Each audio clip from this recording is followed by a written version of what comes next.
ज़मान पाक में पुलिस की जबरदस्ती एंट्री, पुलिस वाले खान साहब को घसीट कर धक्के मार कर कहने लगे चल साढ़े नाल चल, ऐसे मुंह तक कपड़ा पाओ। जज साहब जो है वो ये भी जिक्र करते हैं कि जी इमरान खान साहब ने अपने इन तफसीलात के अंदर 4 बकरियों का जिक्र कर दिया। इस गिरफ्तारी के बाद कितना को एहतजाज हुआ सब कुछ, मैं खुद लाहौर की सड़कों के ऊपर निकला, इस मरतबा वो सबके सब लोग किधर गए। वफादारी सरेआम होगी पर अमेरिका में बैठ के ऐथे ऐसी नहीं आना पाए।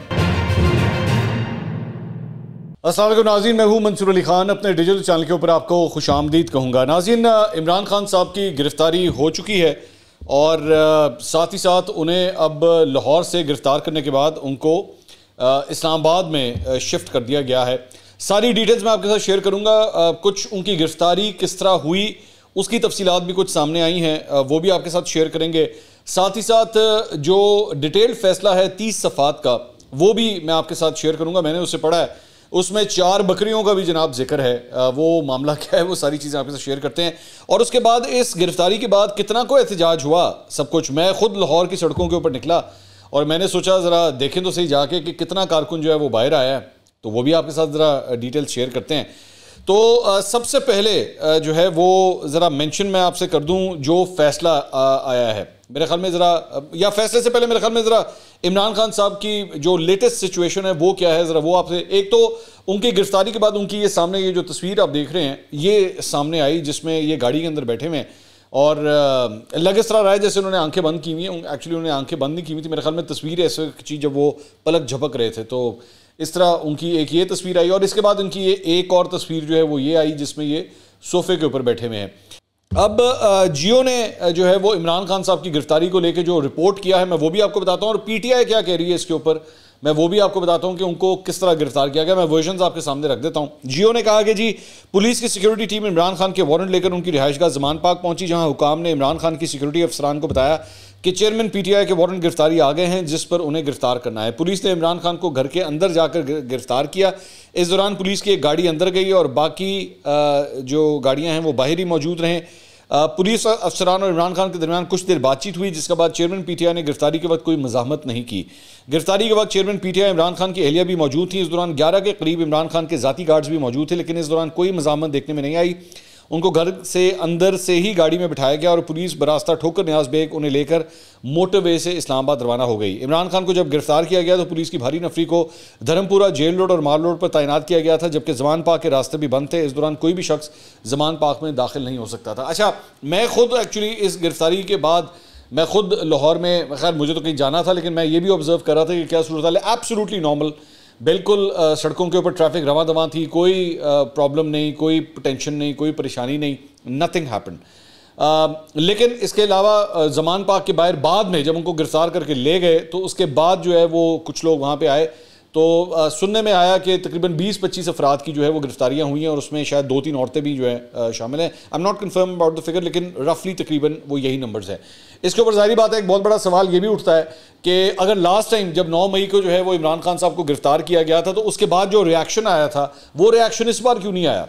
मतलब लास्ट टाइम जो है वो ये कहा जा रहा था कि जनाब लोगों में गुस्सा था, लोग नेचुरली जो है वो बाहर आ गए, ऑर्गेनिक तरीके से बाहर आ गए और लोगों ने बर्दाश्त नहीं किया। तो इस मरतबा वो सबके सब लोग किधर गए, तो शायद उसकी एक ये वजह हो सकती है कि लोग डर गए। जो कुछ बाद में जिस तरह गिरफ्तारियां हुई या जिस तरह लोगों को पकड़ा गया, शायद इस वजह से इस मरतबा मतलब हार्डली कोई लोग जो है वो नज़र आए। या फिर एक दूसरी वजह ये भी हो सकती है कि इस मरतबा कोई प्लान नहीं बनाया गया था जिस तरह लास्ट टाइम एक पूरा प्लान बना था। इस मरतबा ना कोई कोर कमांडर हाउस की तरफ गया बल्कि छावनी की तरफ कोई नहीं गया, सिर्फ दूध वाले, फ्रूट वाले और ये लोग आम लोग जो रूटीन में जाते हैं सिर्फ वही कैंट की तरफ जा रहे थे। पाकिस्तान तहरीक इंसाफ का कोई जत्था ना वो लिबर्टी चौक पे इकट्ठा हुआ लाहौर में, ना वो माल रोड बंद करने की कोशिश की, ना उसने जीटी रोड बंद करने की कोशिश की, ना जेल रोड बंद करने की कोशिश की, कुछ भी ऐसा नहीं हुआ। अच्छा, लेकिन एक बड़ी इंटरेस्टिंग एक बात यह है वो ये है कि जैसे ही इस्लामाबाद के अंदर अदालत के अंदर जो है वो कोर्ट का फैसला आया तो 15 से 20 मिनट के बाद जो है वो पुलिस ज़मान पाक पहुंच गई हुई थी। मतलब मैंने इतनी छेती किसी और शहर की अदालत में फैसला आए और दूसरे शहर की पुलिस जो है वो यूं करके एशकन में आ जाए, मैंने इतनी तेज़ी से एशकन कभी देखा ही नहीं है कि 15 से 20 मिनट के अंदर अंदर जो है वो पुलिस, और मतलब it was clearly giving impression कि पुलिस को जो है ना पहले से ही तैयार किया गया था कि ले विद छेती छेती करके तैयार हो जाओ, गड्डियाँ बह जाओ, तो हमने जो है वहाँ पे पहुँचना और उनको गिरफ्तार करना है। आम तौर पे जो प्रोसीजर्स होते हैं, मतलब मुझे नहीं याद पड़ता कि मुझे कभी किसी शख्स की गिरफ्तारी मैंने इस तरह देखी हो कि एक शहर की अदालत जो है वो फैसला दे और दूसरे शहर की पुलिस यूं करके गिरफ्तार कर ले। बाद में आमिर मीर साहब, जो हामिद मीर साहब के भाई हैं और इस वक्त निगरान वज़ीर इत्तलात हैं पंजाब गवर्नमेंट के, उन्होंने एक चैनल के ऊपर आके कहा कि जी इस्लामाबाद पुलिस ने गिरफ्तार किया उनको, वो आए थे गिरफ्तार करने के लिए। तो इस्लामाबाद पुलिस जो है वो 15 से 20 मिनट के अंदर अंदर, जो कि आम तौर पे गाड़ी के ऊपर ये सफ़र जो है वो कम से कम 3.5-4 घंटे का लगता है, क्योंकि मैं तो खुद आजकल हर हफ्ते जा रहा होता हूँ, तो 3.5 से 4 घंटे तो कम से कम फिर भी लगते हैं। लेकिन यहाँ पे अभी जो है वो सहाफ़ियों के पास जो है वो कोर्ट का ऑर्डर भी नहीं आया था, कोर्ट की जजमेंट भी नहीं अभी आई थी। लेकिन इस्लामाबाद पुलिस की ये फुर्तियाँ देखें या पंजाब पुलिस की फुर्तियाँ देखें कि 15 से 20 मिनट के अंदर अंदर वो ज़मान पाक पहुँच गए जी नप्पो। शायद इसकी वजह ये भी हो सकती है कि उनके ज़हन में हो कि यार इससे पहले कि इसमें टाइम लग जाए और यहाँ पे लोग इकट्ठे हो जाएं या कोई मसला हो जाए, इससे पहले जो है वो खान साहब को गिरफ्तार किया जाए और ले जाया जाए। बट इट लुक्ड कि it was quite pre planned कि खान साहब को जो है ना हमने गिरफ्तार करना है। अच्छा, अब इसके ऊपर पाकिस्तान तहरीक इंसाफ का जो ऑफिशियल अकाउंट है उनकी जानिब से किस तरह खान साहब को गिरफ्तार किया गया, एक उनका वर्जन भी आता है, मैं वो भी आपके साथ शेयर कर देता हूँ। उन्होंने कहा जी चेयरमैन इमरान खान को गिरफ्तार करने के लिए ज़मान पाक में पुलिस की ज़बरदस्ती एंट्री, तोड़ फोड़ और तशद्दुद। उन्होंने कहा जी तोड़ फोड़ भी हुई है, तशद्दुद भी हुआ है। उन्होंने कहा पिछले गेट से पुलिस वालों ने ज़बरदस्ती अंदर एंट्री की है, पुलिस वालों ने तोड़फोड़ करके जितने भी गार्ड से उनको मारकर दरवाज़ा तोड़कर पुलिस की सारी नफरी अंदर घुसी है। उसके बाद हमने फ़ौरन जाकर खान साहब को बताया कि खान साहब पुलिस आपको गिरफ्तार करने आई है। अच्छा, वैसे मैं हैरान हूँ कि एक आदमी जिसकी ज़िंदगी का सबसे बड़ा डिसीजन आ रहा होगा, तो आई एम प्रीटी श्योर कि खान साहब ने भी ARY लगा के बैठे होंगे या बोल्ड TV लगा के TV देख रहे होंगे कि मेरी किस्मत का फैसला क्या आने वाला है। वैसे तो उनको कोर्ट में होना चाहिए था, क्योंकि उनको कोर्ट ने बुलाया हुआ था कि आप खुद ज़ाती तौर पे वहाँ पे हाजिर हों। लेकिन खान साहब अगर नहीं होगा तो घर में भी बैठ के पूरा घर TV देख रहा होगा कि मेरा फैसला क्या आता है। तो खैर, लेकिन फिर भी उन्होंने कहा जी कि लोगों ने जाके उनको बताया कि खान साहब पुलिस आपको गिरफ्तार करने आई हुई है। खान साहब ने कहा कि मैं 5 मिनट में मुंह हाथ धोकर और तैयार होकर बाहर आ रहा हूँ। खान साहब ने अंदर जाकर अपना ट्रैक सूट और जूते पहने। इतनी देर में उन्होंने खान साहब के घर के मेन गेट को तोड़कर फोर्स एंट्री कर ली और हम जितना भी स्टाफ था, 5-6 लोग थे, उनको उन्होंने डंडे मारे, उनके कपड़े फाड़े। अभी वो ये कह ही रहे थे कि खान साहब बाहर आ गए। ना उनका स्टाफ घबराया हुआ था, ना खान साहब घबराए हुए थे, वो बिल्कुल कॉन्फिडेंट थे। उन्होंने कहा मैं आ रहा हूँ, मैं कहाँ जा रहा हूँ, मैं तो खुद गिरफ्तारी देने के लिए तैयार हूँ। जब मैं साथ चल रहा हूँ तो तुम लोग ये सब क्यों कर रहे हो। जब वो उनके साथ आराम से चल रहे थे तो पुलिस वाले खान साहब को घसीट कर धक्के मार कर कहने लगे चल साढ़े नाल चल, ऐदे मुंह तक कपड़ा पाओ। पुलिस वालों ने उनके मुंह पर कपड़ा डाला और उनको घसीटते धक्के देकर ले गए। इस सारे सिनेरियो में ना स्टाफ घबराया हुआ था, ना खान साहब खुद, वो बिल्कुल कॉन्फिडेंट लग रहे थे, कोई मसला मसाइल नहीं थे। खान साहब ने कहा कि मैं बिल्कुल गिरफ्तारी देने के लिए तैयार हूँ, लेकिन उनसे कहो कि लोगों को ना मारे, मैं 2 मिनट में कपड़े तब्दील करके आता हूँ।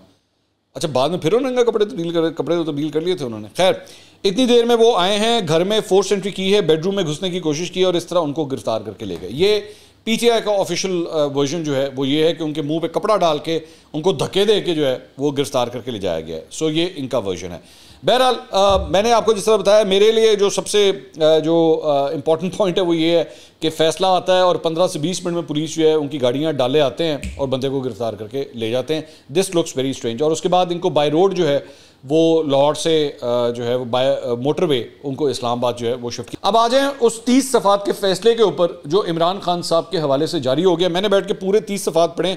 मैं वो 30 सफ़ात जो है वो मैं आपके सामने पढ़ के बहुत लंबी डिटेल है, मैं उसमें नहीं जाता, लेकिन मैं कुछ क्रक्स जो है मैं उसका आपके सामने रखता हूँ। उसके अंदर सीधा सीधा ये कहा गया है कि 3 सालों के हवाले से इमरान खान साहब ने अपना जो फॉर्म B भरा था, डिक्लेरेशन जिसके अंदर करते हैं आप कि आपके एसेट्स वगैरह क्या हैं, लाइबिलिटीज़ क्या हैं और आपने कौन सी चीज़ें जो हैं वो बेची हैं, उस हवाले से इमरान खान साहब ने उन 3 सालों के अंदर जो है तोशा खाना की तफसीलात जो हैं वो शेयर नहीं की। बेसिकली ये बुनियादी वजह बनी है इमरान खान साहब की नाअहली की और इस सज़ा की। दूसरी बात ये कि इसके अंदर एक जगह के ऊपर जज साहब जो है वो ये भी जिक्र करते हैं कि जी इमरान खान साहब ने अपने इन तफसीलात के अंदर 4 बकरियों का जिक्र कर दिया, लेकिन जो उनकी बेगम साहिबा के पास ज्वेलरी है उसको उन्होंने कोई मेंशन ही नहीं किया कि उनके पास कोई ज्वेलरी भी है। लेकिन वो इतने पर्टिकुलर हैं कि अपनी 4 बकरियों का जिक्र कर सकते हैं, लेकिन अपने जेवरात का जिक्र नहीं कर सकते। इसके अलावा इसके अंदर ये भी लिखा गया है कि इमरान खान साहब के पास जो एसेट्स हैं उनकी और उनकी बेगम के पास, वो 300 कनाल का एक घर, 7 कनाल का एक घर और 3 कनाल का एक घर जो है वो इनके एसेट्स हैं। और इसमें कुल जो फर्नीचर पड़ा हुआ है वो 5 लाख रुपए का है। अब ये बड़ी हैरानकुन बात है कि 5 लाख रुपए का फर्नीचर जो है वो आपके पास किस तरह हो सकता है। मतलब 5 लाख का फर्नीचर 300 कनाल के घर को छोड़ दें, 7 कनाल के घर को छोड़ दें, 5 लाख का फर्नीचर 1 कनाल के घर में भी नहीं होता। एक कनाल के घर के अंदर भी जो है वो कम से कम 5 लाख से ऊपर का ही फर्नीचर होता है, लेकिन इमरान खान साहब ने जो है वो अपने इस 310 कनाल के एसेट्स के अंदर ये शो किया हुआ है कि मेरे पास 5 लाख के जो है वो फर्नीचर है। बहरहाल ये वजह नहीं है उनकी सज़ा मिलने की, लेकिन ये दिस सीम्स वेरी स्ट्रेंज। और साथ ही साथ ये भी पता लगा है कि इमरान खान साहब इतने गरीब हैं कि उनके पास गाड़ी भी नहीं है। उनके पास गाड़ी भी नहीं है, वो मतलब या तो उबर इस्तेमाल करते होंगे या करीम इस्तेमाल करते होंगे, मोस्ट ऑफ यही होगा, क्योंकि जिसको या फिर वो पब्लिक ट्रांसपोर्ट के ऊपर आते होंगे, या तो यही सूरत हाल है। तो ये डिटेल्स हैं। अब उसके अंदर बेसिकली यही लिखा हुआ है कि इमरान खान साहब ने जो है वो झूठ बोला है, करप्ट प्रैक्टिसेस की हैं, और उसके मुताबिक जो है उनको 3 साल कैद की सज़ा, 5 साल की नाअहली, और साथ ही साथ 1 लाख रुपए जुर्माना भी जो है वो उनको किया जाता है। अच्छा, दूसरी बात यह कि मैंने जिस तरह पहले प्रेडिक्ट किया था, मैंने पिछली वीडियो के अंदर भी आपसे कहा था कि इमरान खान साहब जो हैं वो चेयरमैन पीटीआई के ओहदे से भी अब जाएंगे, क्योंकि नाअहल शख्स जो है वो किसी पार्टी का सरबराह नहीं हो सकता। नवाज शरीफ साहब के साथ भी यही हुआ था और इमरान खान साहब के साथ भी जो है वो यही होने जा रहा है। और इसीलिए अब पाकिस्तान तहरीक इंसाफ की बागदौड़ जो है वो शाह महमूद कुरैशी साहब के पास जो है वो आ गई है। शाह साहब जो है, मुझे नहीं पता आज कैसा महसूस कर रहे होंगे, क्योंकि बड़ी पुरानी ख्वाहिश थी कि मैं किसी न किसी पार्टी का सरबराह बनूँ। तो अब वो पार्टी की बागदौड़ जो है इस वक्त उनके हाथ में है, बल्कि उनकी जानिब से जो है कोर कमेटी का हंगामी इजलास भी जो है वो मुनक्किद किया गया। शाह महमूद कुरैशी साहब ने उसकी सदारत की और उन्होंने कहा कि चेयरमैन पीटीआई की एक मुतासिबाना और नाक़िस अदालती फैसले के नतीजे में गिरफ्तारी हुई है। मुल्क गिर पुरअमन एहतजाज की शाह महमूद कुरैशी साहब ने कॉल दे दी है, लेकिन लग रहा है कि लोगों ने कॉल सुनी नहीं है। ठीक है, कॉल अलबत्ता उन्होंने दे दिया, पाजी पुरअमन एहतजाज जो है वो शुरू कर दो, लेकिन वो पुरअमन एहतजाज कहीं हमें नज़र नहीं आ रहा, लोग बाहर नहीं आ रहे। तो इसमें और लिखा गया है जी, कोर कमेटी की अदालत उज़्मा से तहरीक इंसाफ की नज़रसानी दरख्वास्त की बिला ताख़ीर समाअत की भी अपील। चेयरमैन पीटीआई की हिदायत की रोशनी में तंजीमी और सियासी हिकमत अमली पर अमल दरामद का भी आगाज़ कर दिया गया। दस्तूर पुरअमन एहतजाज का हक देता है। तहरीक इंसाफ के कारकुन इस बेइंसाफ़ी के खिलाफ मुल्क गिर एहतजाज करेंगे। तहरीक इंसाफ अपने चेयरमैन की तलकीन और हिदायत की रोशनी में मुकम्मल तौर पर पुरअमन और आइन और कानून के दायरे में रहकर एहतजाज करेगी। तहरीक इंसाफ के ज़िम्मेदारान चेयरमैन की हिदायत की रोशनी में शफाफ और इम्पोर्टेड सरकार के हाथों गिरफ्तार हुए बगैर सियासी और तंजीमी हिकमत अमली आगे बढ़ाएंगे। अच्छा जी, इसके अलावा एक बड़ी इंटरेस्टिंग बात हुई कि शहबाज गिल साहब ने वो अमेरिका से बैठ के उन्होंने एक ट्विटर पे स्पेस जो है वो करने का फैसला किया। उन्होंने कहा भाजी असी तो यही जो एहतजाज कर सकते हैं कि सोशल मीडिया पे कोई धूम धड़का कर ली है। तो क्योंकि वैसे तो उनको टेक्निकली स्पीकिंग आज वाशिंगटन के फटे चुक देने चाहिए थे, या उनको न्यूयॉर्क के अंदर जो है वो एक मिलियन मार्च जो है वो कर देना चाहिए था, लेकिन उन्होंने सोचा कि चलो हम ट्विटर स्पेस जो है ना यहाँ पे करते हैं और एक दूसरे के साथ दुख बांटते हैं अपना। तो ट्विटर स्पेस का जब आगाज़ किया गया तो उस वक्त जो है वो जनाब तकरीबन कोई 8,500 पूरे 8,500 लोगों के साथ जो है वो ट्विटर स्पेस फुल हो गई है, जो आप स्क्रीन देख रहे हैं। और करते करते श्रिंक होते वो 1900 तक आ गई। आखिरी जब हम ये वीडियो रिकॉर्ड कर रहे हैं तो वो 1900 तक आ गई। तो शहबाज गिल साहब का ये जो निक्का जा छोटा जा प्यारा सा जो एहतजाज था वो सुकड़ के 1900 लोगों तक महदूद होकर रह गया। जबकि खान साहब जब ट्विटर स्पेस एक ज़माने में करते थे तो 1-1 लाख बंदा जो है वो उस ट्विटर स्पेस में हुआ करता था, लेकिन शहबाज गिल साहब की फॉलोइंग कितनी को है या कितना को लोगों को दर्द है कि वो ज़्यादा से ज़्यादा एन नहीं कर सके कि 1900 बंदा जो है वो अल्टीमेटली इसके अंदर रह गया। तो शहबाज गिल साहब ने एक्चुअली एक ट्वीट भी किया, मैं वो भी शेयर करना चाहूँगा। उन्होंने कहा, खान जेल के अंदर हो या बाहर वफादारी सरेआम होगी इंशाअल्लाह अमेरिका में बैठ के। आहो, वफादारी सरेआम होगी पर अमेरिका में बैठ के। इत्थे असी नहीं आना पैन, असी इत्थे नहीं आना, we are not coming to Pakistan. जबकि आना तो चाहिए था, एहतजाज तो यहाँ करना चाहिए था। लीडर आपका जो है वो जेल चला गया, आप आराम से अमेरिका में ठंडे कमरे के अंदर बैठे हुए। तो ऐते बहुत नाइंसाफ़ी है ना, मतलब इस तरह तो ना करें। और अभी 2-3 दिन पहले वो इन्होंने वो वीडियो रिलीज़ की थी जो मैंने अपने एक व्लॉग में भी शेयर की थी कि खान ने यॉकर मार दिया है, खान ने यॉकर मार दिया है। बस सिर्फ फ़र्क ये है कि यॉकर मार दी अपनी विकटा उड़ाती ने अज। तो मैं इसीलिए मैं कहता हूँ ये जो बाहर के लोग बैठे होते हैं ना, बराए मेहरबानी ना यह जी हरकत करया करो। तुहानू कख नहीं पता, ना तुसीं इत्थे हुंदे हो, ना तुहानू पता होंदा है इत्थे ज़मीनी हकायक की है ने। बाहरों बैठ के मैकडोनल्ड का बर्गर मूँह च खा के तो बह के एहतजाज भी करते पे हो तो ट्वीटा भी करते पे हो, ना करया करो इस तरह, ताड़ी मेहरबानी। अच्छा जी, इसके अलावा इमरान खान साहब ने तोशाखाना केस से मुतालिक तीसरी बार अब इस्लामाबाद के फैसले के खिलाफ, इस्लामाबाद हाई कोर्ट के फैसले के खिलाफ सुप्रीम कोर्ट से रुजू किया और उन्होंने कहा कि 4 अगस्त के फैसले को कलअदम करार दिया जाए। उनकी दरख्वास्त पर जो है सुप्रीम कोर्ट की जानिब से एतराज़ात आयद कर दिए गए और अपील जो है वो वापस हो गई। तो सुप्रीम कोर्ट से भी जो है वो कहानी कोई अच्छी साबित नहीं हुई। साबिक वज़ीर आज़म की दरख्वास्त पर सुप्रीम कोर्ट की जानिब से वकालतनामे और दस्तखत दुरुस्त न होने का एतराज़ आयद किया गया। अपील के साथ 250 रुपये सरकारी अदालती फ़ीस अदा करने का भी एतराज़ लगाया गया। अपील के बाद सफ़ात भी पढ़ने के काबिल भी नहीं है। वे की होएगा केड़ा लॉयर है जो 250 रुपये की फीस भी नहीं जमा करा सकता।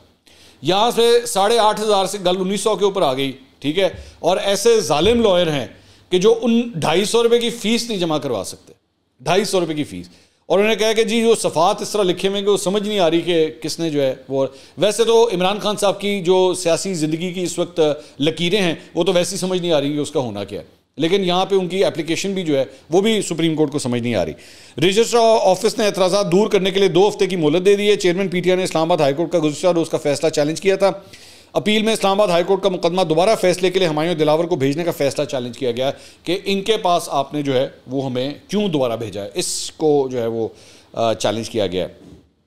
अच्छा जी, इसके अलावा इलेक्शन कमीशन ने कहा है कि जी तोशाखाना केस के फैसले के असरात तहरीक इंसाफ की पार्टी पर भी आएंगे। पार्टी की सरबराही के लिए भी वही तकाजे हैं जो रुकने कौमी असम्बली बनने के लिए है। रुकने पार्लियामेंट बनने की अहलियत ना रखने वाला पार्टी की सरबराही नहीं कर सकता, ये मैं आपको बता चुका हूँ मैं थोड़ी देर पहले। अच्छा जी, इसके अलावा एक और ख़बर यह है कि मुश्तरका मफादात कौंसिल CCI ने नए डिजिटल मरदमशुमारी की मुतफ़क़ा तौर पर मंजूरी दे दी है। वज़ीर आज़म शहबाज शरीफ की ज़ेर सदारत मौजूदा इत्तेहादी हुकूमत का मुश्तरका मफादात कौंसिल का पहला इजलास हुआ, जिसमें नई डिजिटल मरदमशुमारी पर गौर किया गया। इजलास में सिंध के वज़ीर आला मुराद अली शाह, खैबर पख्तूनख्वा और पंजाब के निगरान वज़ीर आला, वफाकी वज़ीर एहसन इकबाल, वज़ीर रेलवे ख्वाजा साद रफ़ीक, वफाकी वज़ीर नवीद कवर, मुतल्लिका वज़ारतों के वफाकी सेक्रेटरी शरीक हुए। ताम वज़ीर आला बलूचिस्तान की परवाज़ ताख़ीर का शिकार हो गई, वो इजलास में उस वक्त पहुँच नहीं सके। वजारत मनसूबाबंदी की जानिब से मुश्तरका मफादात कौंसिल में नई डिजिटल मरदमशुमारी पर ब्रीफिंग दी गई और डिजिटल मरदमशुमारी और खाना शुमारी के नताइज पेश किए गए। शुरा के दरमियान नई मरदमशुमारी का इतफाक़ राय से मंजूरी का मामला तय पाया। वज़ीर आला सिंध ने मरदमशुमारी की मंजूरी दे दी और MQM ने मरदमशुमारी का इख्तियार वज़ीर आज़म को दिया। वज़ीर आला बलूचिस्तान के इजलास में पहुँचने के बाद नई मरदमशुमारी को हतमी मंजूरी दे दी गई। अब इसके मुताबिक क्योंकि ये मंजूरी हो गई है, अब इलेक्शन कमीशन जो है वो इसके ऊपर अब बाउंड हो जाता है कि वो अब नई मरदमशुमारी के ऊपर ही जो है वो इलेक्शंस करवाएगा। अब नई मरदमशुमारी पे इलेक्शंस करवाने का मतलब है कि ये काम अब कम से कम 3-4 महीने तो आगे जाने वाला है, क्योंकि इतना टाइम अब ये या तो फिर इलेक्शन कमीशन ऐसी फुर्तियाँ दिखाए कि ये सब कुछ ना हो, लेकिन इस अप्रूवल के बाद अब ये सब कुछ होगा। इसके अलावा जनाब स्पेशल कोर्ट सेंट्रल ने परवेज़ लाई के बेटे मुन्नस लाई को इश्तिहारी करार देने की कार्रवाई कलअदम करार दे दी है। कोर्ट में चौधरी परवेज़ लाई और दीगर के खिलाफ मनी लॉन्ड्रिंग केस की समाअत हुई। FIA ने परवेज़ लाई के शरीक मुलज़िमों को इश्तिहारी करार देने की कार्रवाई गैर कानूनी तस्लीम कर ली। तो ये जनाब अब तक की डेवलपमेंट है। इंशाल्लाह अगली वीडियो में आपसे दोबारा मुलाकात होगी। अल्लाह हाफ़िज़।